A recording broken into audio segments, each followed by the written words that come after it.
Hello everyone.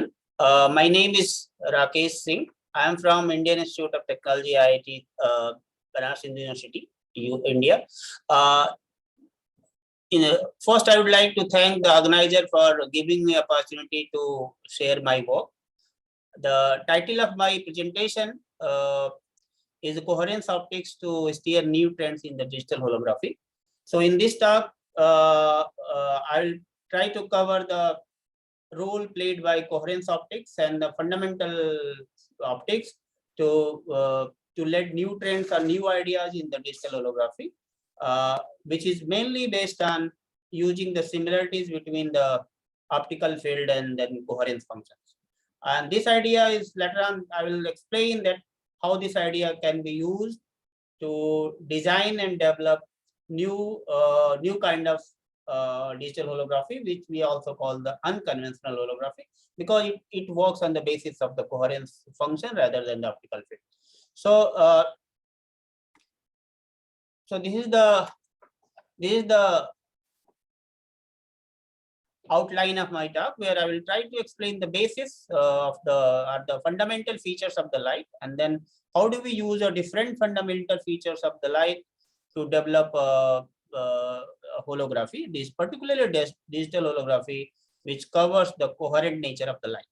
And later on, in the extension of this kind of holographic or 3D imaging concept, we'll see how we can extend the idea of digital holography based on the coherence to a new regime, which covers also the arbitrary coherence.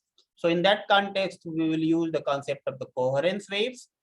And in that category, we'll discuss both scalar and role of scalar and scalar nature of light and polarization nature of light to develop to offer new trends and new ideas in the holography, which deals with arbitrary coherence. And then we'll discuss some experimental designs and applications. And finally, I will conclude my talk by summarizing all the major points of the presentation. So this talk will cover some of our recent works and also the how we can use idea of the fundamental concepts, fundamental ideas of the coherence of the light. So when we consider the light in according to the nature of the spectrum, we can move in the either this red regime or in the green regime. Here the almost a major portion of my talk will cover the situation where we are dealing with a purely monochromatic light. So in that case, the approach and consideration to develop a digital holography will take a new direction, and I will try to cover some of the major points in this case. So when we consider the light, we usually describe the light using the fundamental features like amplitude, phase, and polarization. And correlation. Basically, the one of the objectives of this talk is also to accommodate coherence and polarization in the common framework. So my talk will also try to cover this aspect, that how we can use the uniform theory of coherence and polarization to make a new trends in the digital holography or holography. So when we talk the light, how to know the fundamental features of the light? So to deal with that fundamental features, we have to characterize. So different. So we can characterize the nature of the light by local properties and non-local properties. Local properties are listed here, and non-local properties are here. So and later on, to accommodate the coherence and polarization to broaden the understanding of the light, we have to deal with the cross correlation, the correlation between 2 points, either in space and time, and to deal with both scalar and vector nature of the light, and that we call the correlation function. And this will be a usually 2-dimensional matrix. Okay, so traditionally, we use a concept of interference to define the coherence, and this is a very famous and fundamental one of the methods to Young's approach to measure the interference, and then from interference we can estimate the idea of the fringe visibility and then coherence. So the coherence can be connected with the source parameters. So the quality of the fringes we can calculate by this relation, which the first two terms represent the contribution from the sources, and the third term is contribution of the cross term, we can say, and which gives the idea of the correlation. In this case, the correlation is a complex quantity, and correlation will also play a very important role in defining the interference fringe quality. So right now I'm considering only the interference in the scalar case, but later on we'll also discuss what happens if I have the general nature of the light where polarization is also there.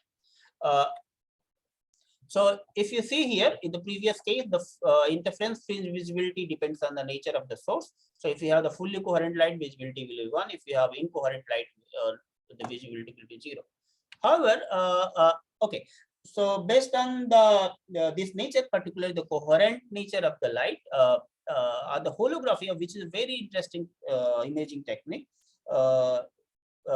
was developed to quantitatively measure the complex field and also perform the 3D imaging. And some of the very commonly used holographic methods or geometries are presented here, which are inline and off-axis. There are other, but I'm just listing two here to measure geometries. Based on the requirement, few years back, we also developed a holographic system to make the holographic compact system and also highly stable. So what we did, we used the decollimated residual, little bit decollimated beam and use the sharing geometry so that we can regard the interference fringes of the object, which was just localized in a certain portion of the incident beam. And this situation provides a very high stable, high stability in the experimental setup. And you can see here these results confirm the accuracy or the performance, high stability performance of our experimental system. You can see here we performed the experiment with in a simple non-active vibration isolation table, and then we put the vibrating mobile, and then results are almost similar. Almost there is no very small deviation. So it confirms that this holographic system is highly stable. Okay, so I just tried to cover the scalar part. Let me go to try to extend this to the polarization, because polarization is also one of the fundamental features of the light. So we all know we all are familiar with the polarization, and what I will do, I will try to use that basic or fundamental features of the light to and discuss in the context of the digital holography. So when we consider the light, maybe the natural light is unpolarized, and by playing with or maybe working or tailoring the unpolarized light, we can develop or design a different experiment, and we can find different applications. So usually we measure the Stokes parameter. Means usually we characterize the light polarization of the light either by Stokes parameter in case of general situation, but we can also use digital holography or holographic approach for a coherent light. So one of the techniques to measure the polarization of the light is explained here, which works on the basis of the Stokes parameters. But in the coming slide, I will also explain how the holography can be used to measure the polarization, especially varying polarization state of the light for the coherent case. So in the Stokes parameter measurement, these are the few measurements which are used to demonstrate or to extract the Stokes parameters. Okay, now before going to the application of the polarization or holography with the polarization, I will pose a fundamental question which is connected with the definition of the coherence. Like earlier we discussed that if the fringe visibility is high, then coherence is 1. But let me ask a question that what happens if I have the light which is derived from a coherent and divided into two orthogonally polarized part, and then if we consider the interference. If you measure the intensity of this in this situation, we will get no fringe. However, we know that the light is derived from the coherent light, so this contradicts the experimental situation. So so in order to address this kind of question, that how to deal with the polarization with or how to deal with interference with the polarized light, people try to extend the idea of interference and holography with the polarized light. So one approach is that rather than considering only the intensity modulation by interference, why not consider the modulation in all Stokes parameters? And the first, the S0 will be conventional case where we deal only with the intensity, but remaining other parameters will give the idea of the Stokes parameters. So we, rather than considering with only one parameter, we can use the other Stokes parameters, which will give more generalized situation to deal with optical imaging. And in this in my talk, I will try to use this idea of the Stokes fringes like modulation and other in correlation to build new kind of new trends in the digital holography. Okay, so for the audience, I have referred here the few important references, and you can find details of the role of you can find details on the role of coherence and correlation in fundamental optics and also in the imaging. Okay, so let me go to the again turn back to the situation that how to use the correlation in developing a new kind of imaging system and why we want to use the correlation for the imaging. So the correlation can be used to understand the light matter interaction by using either the Jones matrix approach or Muller matrix approach. Since here I'm considering the role of the coherent light, so I will concentrate mainly on the Jones matrix approach. So if I consider the Jones matrix approach and suppose this is the incident light interacting with the target, and then finally the output light or the output coherent light, which is polarized, will be explained by this matrix operation. So this term J, two-dimensional matrix, represents the nature of the sample. So if I allow incident light to fall over this sample according to Jones matrix or the nature of the interacting sample, the output polarization state will change. And our idea is to how we can use the concept of digital holography to extract this Jones matrix. So we proposed a microscope, digital holographic microscope, based on the correlation to extract complete Jones matrix element in only one shot. Please note here, these are in this matrix, these are 4 complex elements, and traditionally or usually to measure all these 4 elements, we need 4 measurements. But our idea was to design a microscope, holographic microscope system, which gives a complete Jones matrix elements, means all 4 complex Jones matrix elements in only one measure, from only one measurement. So what we did, we used the designed 2 Sagnac system, a triangular system, one with a telescope, one with for the object, which was used to create plus 45 and minus 45 beam, having the polarization multiplexing and then illuminating the sample. And similarly, in another arm, we have the reference, which is again polarization multiplex and create a 2 orthogonal polarization state.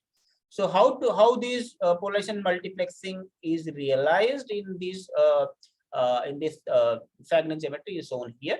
So once this reference is allowed to interact with the light coming from sample with plus 45 and minus 45 illumination simultaneously, we record a hologram which is represented here, and this is a single hologram, and this single hologram contains all 4 complex elements of the Jones matrix. Now and then this is the basic principle that how we record the Jones elements. So you can see here we use the liquid crystal droplet here to demonstrate the application of our technique, and it works. It gives very high quality result.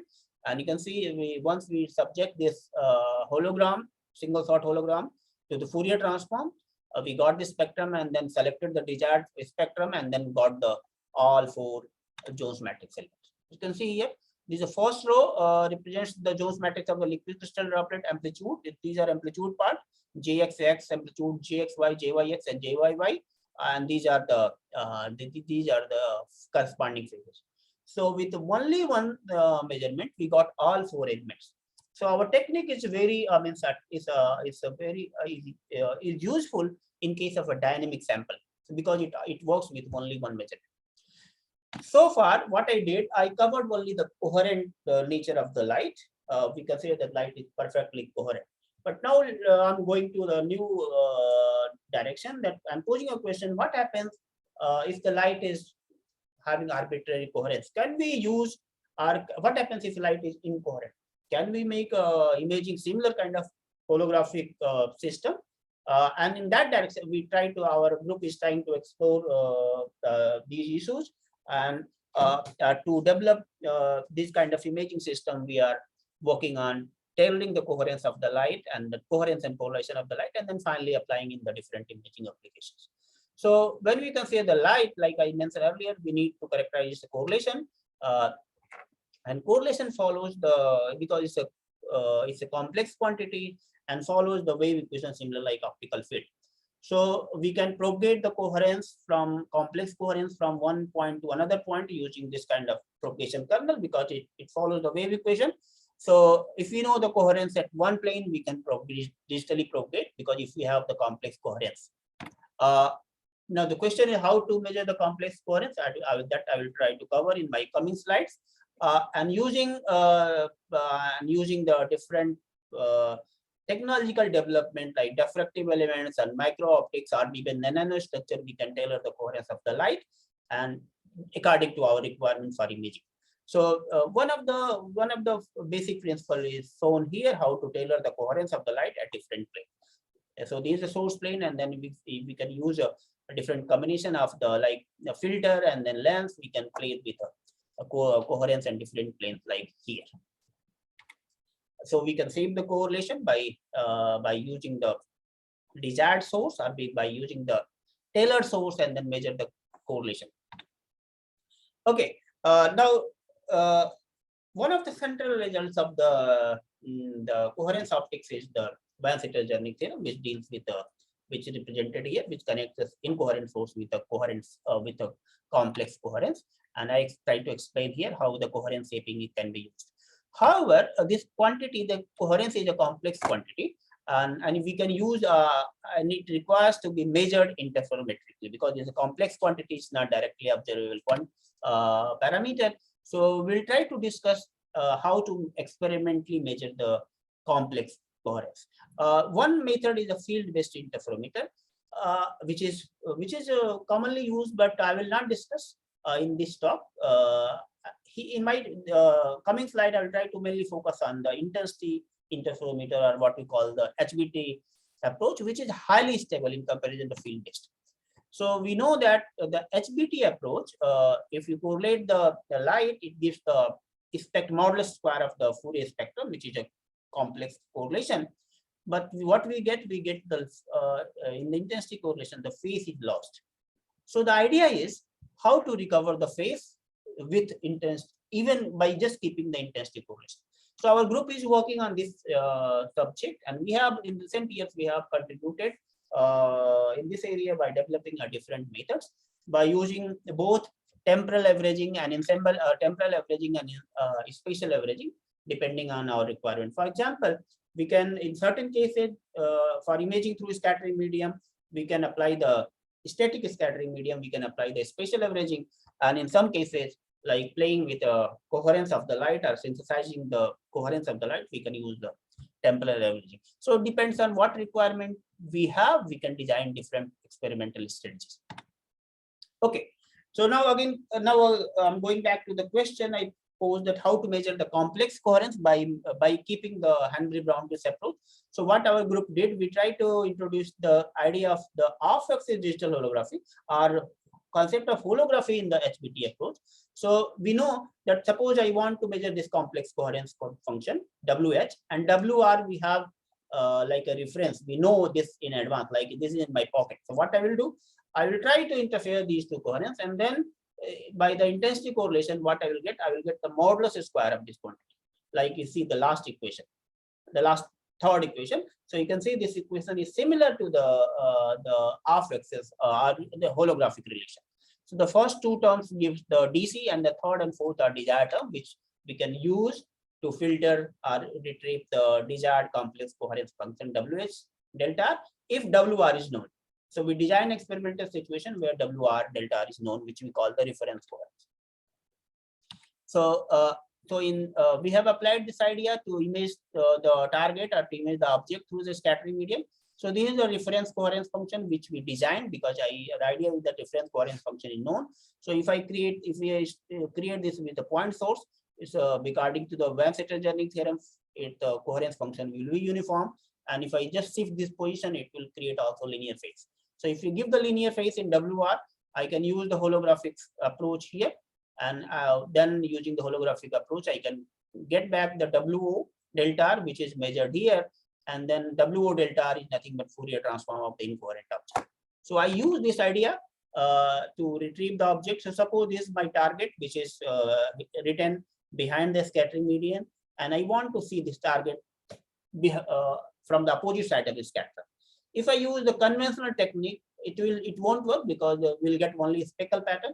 But if I combine the holography, digital holography with Henry-Brown-Twiss approach, like WR, this is WR delta R, which is known, which is a reference, and with using the known reference, I can get back the WO delta R, and then if you take the inverse Fourier transform, you can see the object. So this is the object information encoded behind the scattering medium, like this hologram. And once we recover this hologram, we can reconstruct the object. We also try to extend this kind of holography with by applying the phase shifting. How phase shifting works? Because if you go to higher order, or if you go to the intensity correlation with the polarized light, so the intensity correlation is not only modulus square of the coherence function, because in case of polarized light, you have to deal with all 4 elements of the coherence correlation matrix. So that's why I wrote here a summation of I comma j, where ij represents the x and y components. So here you have the total 4 such elements corresponding to x, y, xx, yy, xy, and yx. And we have designed a different experimental geometry to use this relation to build a phase shifting holography. So I will just try to cover here one approach. For example, see here, this SLM is used to create the phase shifting in the complex coherence in reference. And if I use the only in the complex coherence in one of the reference, we can apply the phase shifting approach. So what I did, we tried to record the 4 phase shifted intensity correlation function for value phase shift between x and y polarization 0, pi by 2, 3 pi by 2, and pi.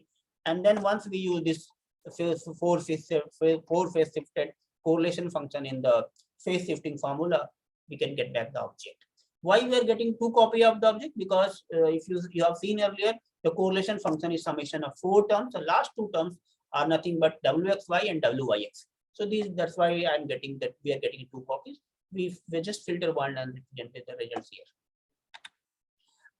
Finally, rather than discussing in terms of the coherence function, we also try to use the correlation of Stokes parameters. How to use the correlation of Stokes parameter to develop even in fact inline hologram, what we call the common path hologram without any off-axis geometry and phase. So the idea is, suppose this is the hologram which I want to reconstruct through the scattering medium. Suppose this may be the inline hologram or off-axis hologram.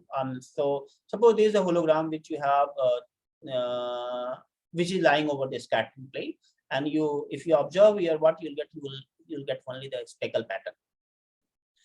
So we try to develop approach that by correlating the Stokes parameter of this speckle pattern at 2 different points, and then performing in the averaging over this space, we reconstructed this complex field of the object. So our idea is following, because there are 4 Stokes parameters. So if you correlate, you will get this 4x4 matrix. And if the incident light used in the experiment here is unpolarized, then in that case, these 2 terms will be 0. This and this, because there is no correlation between x and y components. For unpolarized light, this will be 0. So if I select 2 components like C22 and C32 from this combination, so and if I use these 2 combination, these 2 cross correlation of the Stokes parameter, and if I submit, then I will get a complex quantity which is represented here. This is a complex quantity which carries the information of the recovery of the hologram here, because the recovery of incoherent hologram according to Van Zetter-Zernike theorem will be a complex, will provide you the complex quantity. So to measure the complex quantity, we use this combination, and you can see here the experiment was like this. What we did, we divided the beam into two parts. One part is going through the object, and then which displayed the hologram here. The hologram is being imaged at the ground glass, and this one is used to make the reference. Like what we need, this situation. So sorry. So we measure only two Stokes parameters, S2 and S3, like explained earlier.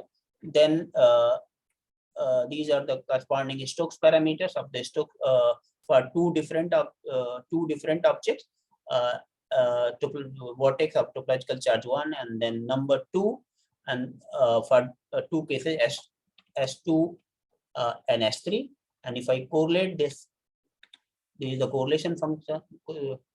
From the correlation function, by combining two correlation function C22 and C32, we got the recovery of the complex quantity, like the vortex, and this is the amplitude, this is the two amplitude part, this is the vortex phase, and this is a vortex, this is a vortex, and this is the vortex phase. These are simulation result, and these are experimental results. So with this, I would like to conclude. What I try to explain in my talk is that there is an analogy between the optical field and coherence function, and we can use this common link analogy to develop new trends in the holography by covering both coherent and incoherent light. So with this, I would like to thank. I would also like to acknowledge contribution of my students, different funding agencies, and thank you.